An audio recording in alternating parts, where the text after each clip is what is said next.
This episode is powered by Poddex. This is Bill Duke, tuning into the great Shawn Knight and the Shawn Knight Show. I want you to tell all your friends about it. This brilliant young man who's giving insight into people and issues. And if you don't, I know you don't fuck up, right? Welcome to the Shawn Knight Show podcast. And now, here's your host, Shawn Knight. Hello and welcome to the Shawn Knight Show podcast. My name is Shawn Knight. Thank you so much for being with me today. Today is a special day because we are celebrating the oldest internationally celebrated commemoration of the ending of slavery in the United States. I'm talking about Juneteenth. From Juneteenth.com, dating back to 1865, it was on June 19th that the Union soldiers, led by Major General Gordon Granger, landed in Galveston, Texas, with news that the war had ended and that the enslaved were now free. Note, this was 2.5 years after President Lincoln's Emancipation Proclamation, which had become official January 1st, 1863. The Emancipation Proclamation had little impact on Texans due to the minimal number of Union troops to enforce the new executive order. However, with the surrender of General Lee in April of 1865 and the arrival of General Granger's regiment, the forces were finally strong enough to influence and overcome the resistance. Later attempts to explain this 2.5-year delay in the receipt of this important news have yielded several versions that have been handed down through the years. Often told is the story of a messenger who was murdered on his way to Texas with the news of freedom. Another story is that the news was deliberately withheld by the enslavers to maintain the labor force on the plantations. And still another that federal troops actually waited for the slave owners to reap the benefits of one last cotton harvest before going to Texas to enforce the Emancipation Proclamation. Man, I tell you, all of which or none of these versions could be true. Certainly for some, President Lincoln's authority over the rebellious states was in question. Whatever the reasons, conditions in Texas remained status quo well beyond what was statutory. One of General Granger's first orders of business was to read to the people of Texas General Order Number 3, which began most significantly with this. The people of Texas are informed that in accordance with the proclamation from the Executive of the United States, all slaves are free. This involves an absolute equality of rights and rights of property between former masters and slaves. And the connection here, therefore, existing between them becomes that between employer and hired laborer. Now imagine this. The reactions to this profound news range from pure shock to immediate celebration. While many lingered to learn of this new employer-to-employee relationship, many left before the offers were completely off the lips of their former masters. They're like, nope, we out. We are gone from here, attesting to the varying conditions of the plantations and the realization of freedom. Even with nowhere to go, many felt that leaving the plantations would be their first real grasp of freedom, and I don't blame them at all. North was the logical destination for, and many, it represented true freedom, while the desire to reach family members in neighboring states drove some to Louisiana, Arkansas, and Oklahoma. I bet some of you got family in those areas because I have family in Louisiana, Arkansas, and Oklahoma. Settling into these new areas as free men and women brought on new realities and the challenges of establishing a here therefore non-existent status for Black people in America. Recounting the memories of that great day in June of 1865 and its festivities would serve as motivation as well as a release from the growing pressures encountered in their new territories.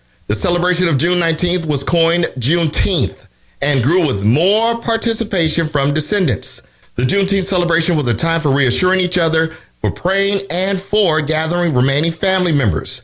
Juneteenth continues to be highly celebrated in Texas decades later, with many former slaves and descendants making an annual pilgrimage back to Galveston on this date. So now that we know how Juneteenth came about, let me explain to you why it's important that we celebrate it. First, this holiday helps all of us in the United States to remember the end of slavery, which played a vital role in bringing about freedom and equality of African Americans. Second, as an outcome of their efforts to free themselves from slavery, African Americans have given their contributions to the country's economic and political development. Juneteenth unites everyone involved in it. We need all hands on deck when celebrating Juneteenth. By emphasizing the importance of reflecting on and healing from colonialism so that society can become more inclusive and equitable. It recognizes the role of African Americans in the history and culture of the United States, as well as their role in shaping its advancement, which is much less acknowledged or represented than it ought to be. Honoring the past, educating the present, and inspiring a more equitable and just future for all. That is why we are celebrating Juneteenth. And everyone can celebrate Juneteenth. Celebrating Juneteenth at work supports corporate diversity ideas and sends a signal that the company is truly dedicated to its diverse employee base. You can discuss company diversity initiatives and ensure employees that race and gender will never be barriers to their progress within the company. You can celebrate Juneteenth in your community. You can get local businesses and community leaders to form and host events. You can host parades, Miss Juneteenth contests, barbecues, essay, poster contests, you name it. I know we were doing that out here in Topeka, but because of the inclement weather, we had to postpone it for another date. Also, you can even celebrate Juneteenth at home with your family. You can plan a special meal and gather the family together to acknowledge Juneteenth. Decorate your table and door with Juneteenth themes and discuss what the celebration means today. You can emphasize the mandates of responsibility and striving to be the best you can be, make specific pledges for the remainder of the year, and ask for support in accomplishing your goals. And if you want to learn more about Juneteenth and how you can celebrate it, you can go on their website at juneteenth.com. All right, coming up, we're going to talk to R&B soul singer Macy Gray. I was hanging out with her last year in Lawrence, Kansas for their Juneteenth celebration, talking about her new album, Reset, and Juneteenth. But first, the Shawn Knight Show podcast is powered by Poddex. Here's my good buddy Travis to tell you more about it. Travis, take it away. This episode is powered by Poddex. Poddex are unique interview questions and episode starting prompts in the palm of your hand. So whether you're a new podcaster or an existing broadcaster looking to take your interviews and podcast episodes to the next level, you're going to want to check out Poddex. Visit poddex.com to get your Poddex today. I appreciate you, Travis. And if you want 10% off your Poddex order, make sure you put Shawn Knight Show at checkout. SHAWNKNIGHTSHOW at checkout. What's up, y'all? It's your girl, Jasmine Sullivan, and I'm chilling with my boo. I meant to say dude. My boo. Hell, I'll take boo. What's up, y'all? It's your girl, Jasmine Sullivan, and I'm chilling with my dude, Shawn Knight. Y'all better check it out before I bust your windows out. And she will do it. Thank you, Jasmine. All right, this is the moment we all been waiting for. Inside the Tales from the Boombox Vault, I had a chance to hang out with Macy Gray last year in Lawrence, Kansas, Rock Chalk Jayhawk Nation. They had their Juneteenth celebration, had a chance to talk to her about her brand new album, Reset, which is out now. And me and my homeboy Joey, we was hanging out there. And what was so dope about that whole experience is that the Lawrence Juneteenth Committee asked me to introduce her on the stage, and Joey got the whole footage. You can check it out on my YouTube channel right now. Saw the performance. After the performance, we had dinner, chopped it up, and then she gave me an autographed copy of the album Reset. Real dope soul. Check it out. Shawn Knight, Macy Gray, Lawrence, Kansas, Juneteenth celebration 2023, right here on the Shawn Knight Show podcast. Macy Gray in the building. How you doing? I'm good. First of all, how are you? I'm really good. How are you? Good. So you're performing this weekend in Lawrence, Kansas, Rock Chalk Jayhawk Nation for the Juneteenth celebration. Now, it's been about 2 years now since it was made a federal holiday. And a couple of years ago, you wrote a piece at Market Watch saying that it was time for a new U.S. flag, which included 52 stars for Puerto Rico and Washington, D.C. I think that needs to be some inclusion in there. Can you tell us a little bit more about that? Yeah, it was, the stars on the flag were it's the melanin scale. So it turns out when God designed us, he had a scale, like we're all actually different shades of each other. So the flag, instead of all white stars, all the stars are like the color of all of us. You know, like if you look on there, your skin tone is on there. So it's mostly about messaging. It's mostly about that. Hey, everybody, like you all belong here. We're all in this together. It was a shout out to coming together. You know what I mean? Right. So, and I think if that message came from the government, people would calm down a lot, but they never say anything. So that's what the flag is about.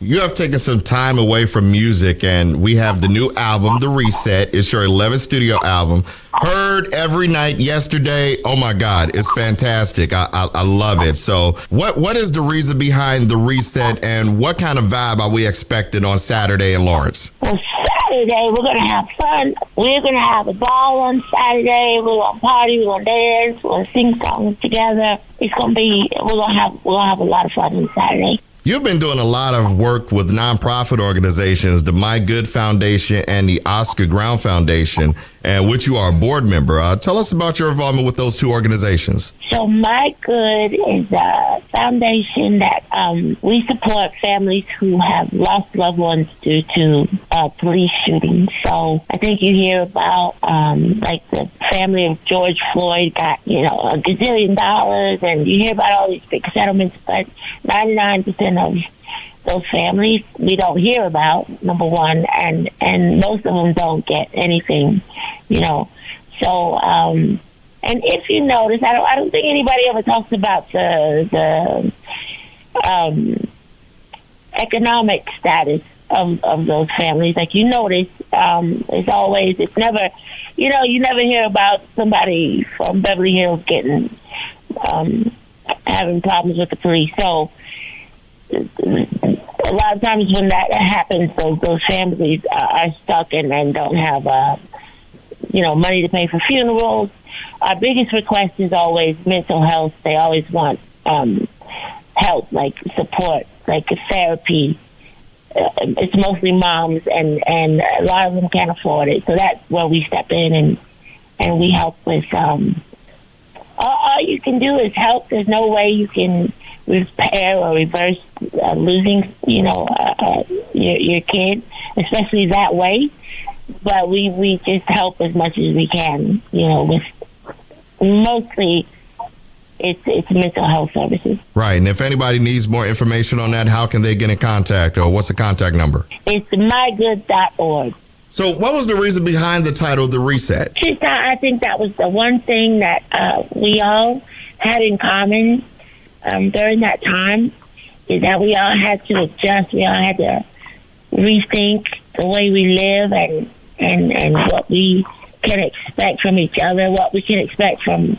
We all got to know our government a little better and the people who run it, and we all had to, figure out what we were going to do financially, and being stuck at home, with people for, long spans of time that, things we weren't used to, and we had to adjust because that's just the way it was. And so it was just about resetting. It was about figuring it out. And then we had to do it all over again when COVID ended, because the world just changed so drastically. So, and I think the great thing is that we all found out about ourselves that we were capable of doing things differently, Absolutely. That we can adjust. The single Every Night, uplifting dance vibes, got Mano on it. What was it like putting that single together and working with him? Mano's amazing. He's a very, very good guy, and then he loves what he does, and so I sent it to him, and he was like, "Whoa!" and then he sent it back, and it was perfect. We never really did anything over it. So it was pretty crazy. Well, he lives in New York, so I wasn't there when he recorded, but I remember he sent it back in like 2 hours. He just killed it. He nailed it. It was awesome. All right, so I'm getting ready to reach inside my pod deck now. Pod decks are a deck of cards that I shuffled them earlier already. I'm going to pull out a card, ask you a question. You got to answer it. There's no trick questions or anything, all right? Mm-hmm. All right, so this question here, if you could sit in on any recording session throughout history, which session would you choose? Probably Songs in the Key of Life, because I always wonder, because I know he played most of Stevie Wonder I'm talking about. I know he played most of the instruments on the songs, like the drums, the bass, the keys, and I just would like to watch him do it, when he was that young, and I would just like to watch him work and how he wrote all those incredible songs. It's so crazy to me. All right, so the month of June is Black Music Month. I just gotta know, what is the first album that you've bought? Purple Rain with my own money. That was the first album I bought. Now, I gotta ask you the question. Do you have the regular vinyl or the purple vinyl? Because I got the purple one. You do? Yes. Oh, man. I actually, I got it from an auction. Right when Prince died, I said, you know what? I just gotta have the purple vinyl to the Purple Rain album. So I found an online auction and I placed a bid on it and I ended up getting it. Still in the box. Wow, that's crazy. That's big. Yeah. You can never go wrong with Prince and Purple Rain, especially the purple vinyl. It is just a fantastic album, and the movie was amazing as well. Yeah, I saw that movie like 1,000 times. Oh, come on. You gotta see it because it's just so many classic lines in the movie. And since we're talking about movies, like, are we gonna see you on the big screen or the small screen anytime soon? Yeah, like I said, I did the sneakers thing, and then I'm shooting a movie in August, and I'm doing a couple of TV shows right now. So, yeah, it's pretty busy. Nice.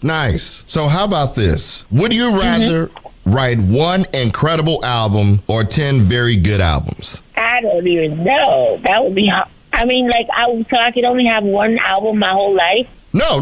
Would you rather write one incredible album or have 10 very good albums? So just think about it. If you would have just one incredible album, now we're saying you're going to probably make more, I'm sure, or just 10 albums that were just very good. Oh, yeah, then you got to have at least one incredible. Yeah, that's important. Because if you think about it, let's go back to Purple Rain. That was an incredible album.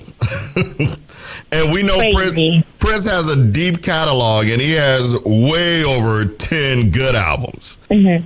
Yeah, so I definitely think that Macy Gray needs one incredible album, like no skips included. Yeah, no skips.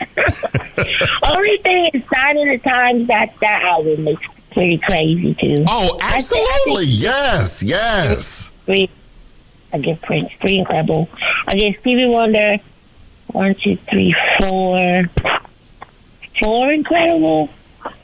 I don't know, but yeah, you gotta have at least one.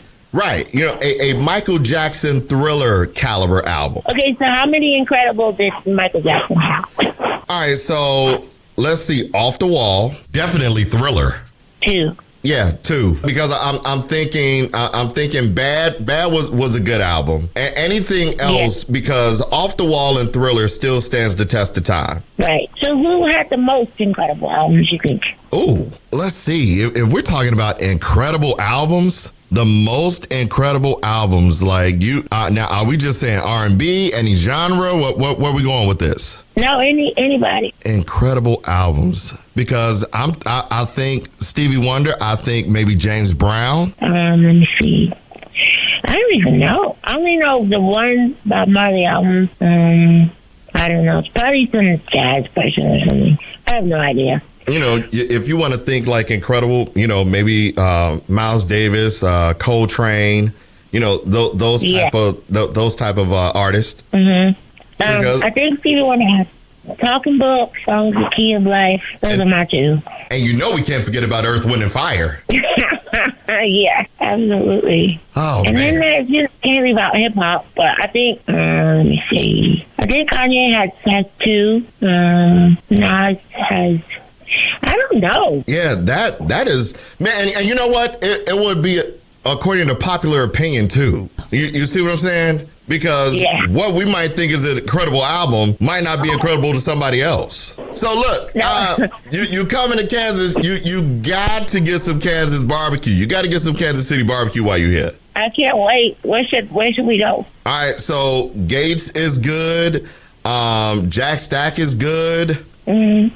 Yeah, look. Okay, are you two coming to the show? Absolutely. I would love to come. I'm actually going to reach out to the powers that be and see if we get some media credentials. I would love to meet you and shake your hand and just continue to talk some more about these incredible albums that we haven't discovered yet. Let's do it. I'll bring you a Reset vinyl too. Look, you got to put your John Hancock on it too. I will. Facebook, Twitter, Instagram. How can we find you? Instagram is at Macy Gray. TikTok is Macy Gray Official, and I don't really tweet. right. So I am going on my TikTok right now. I am going, see, as you can hear it in the background, I am looking for you right now. Yep, there you are. I am. Oh, yeah. Your TikToks are hilarious. Yeah, so there you go. I am officially following you on TikTok right now. Okay, what's yours? Shawn Knight Media. ShawnKnightMedia. Okay, well, hopefully I'll see y'all on Saturday. Let's make it happen. All right, I can't wait. All right, Macy. So got the new single Every Night. Had a chance to listen to it. Absolutely amazing. So I think what we should do right now is give the listeners a sneak peek of this single. What you think? I think that's exactly what we should do. All right, great. So why don't you go ahead, introduce the new single right now. Hey, everybody, this is Every Night by Macy Gray and the California Jet Club. Yeah, I'm feeling good, I'm feeling right. Woke up this morning, another day of life. Only through the darkness, you can see the light. Made it through the darkness, we gon' be alright. Yeah, we living life, though it feels further than it seems. Good God, bring me closer to my dreams. Closer to my dreams, far away from rain, far away from hurt. I can feel a mother's pain. We're gonna get all the way up to the sky, down in my soul, round the world, yeah, in my head, higher. Here we go. Come closer now, see, this is private. I wanna talk about the times, I wanna talk about the climate, I wanna reminisce on, yeah, where I'm coming from. I wanna feel you, baby, I wanna sing my song. We're gonna get all the way up to the sky, down in my soul, round the world, yeah, in my head, higher. Here we Really know I go. got a no quick attitude, good gratitude. Going high like we hanging on a parachute. Can't stop, can't bend it, can't break me. I have an announcement. You can feel it in my vibe, feel it from the look in my eyes. Sunshines, many blessings in the sky. Think I'm going higher, radiate higher. Think I'm going higher, radiate higher. It's what I do all day. I get up about it. Yeah, and then I celebrate. After that I celebrate. Oh, baby. Baby with my baby. Yeah, and every night I pray. We're gonna get up to the sky. Yeah, down in my soul. Round the world now. Here we go. Here we go. Here we go.